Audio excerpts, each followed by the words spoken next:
যেহেতু মোমবাতি প্রতীকে গিয়েছে, এটা তার মিথ্যা কথা না, কথা তো সত্য। তিনি গিয়েছেন, ওনার যাওয়ার মতো এখতিয়ার উনি রাখেন, কারণ যেহেতু স্বাধীন দেশ সবাই যাওয়ার মতো ক্ষমতা রাখে। যে পাশ করবে আমরা তাকে মালা পরাবো, ঠিক কিনা? ঠিক কিনা?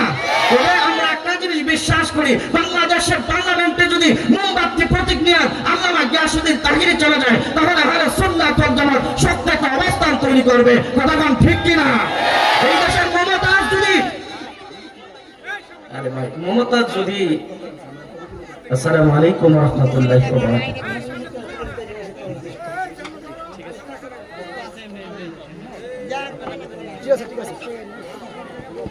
সম্মানিত উপস্থিতি, এই পর্যায়ে আমাদের মাহফিলে আলোচনা নিয়ে আসছে কোরআন এবং হাদিস থেকে মৌলানা তাকওয়া পেশ করলেন আন্তর্জাতিক খ্যাতি সম্পন্ন মুফাসসিরে কুরআন হযরত আল্লাহ হযরত মাওলানা পীর মুফতি গিয়াসউদ্দিন তাহিরি সাহেব হুজুরকে আজকে পেশ করার জন্য আমি মাহফিল কমিটির পক্ষ থেকে সবিনয় অনুরোধ জানাচ্ছি।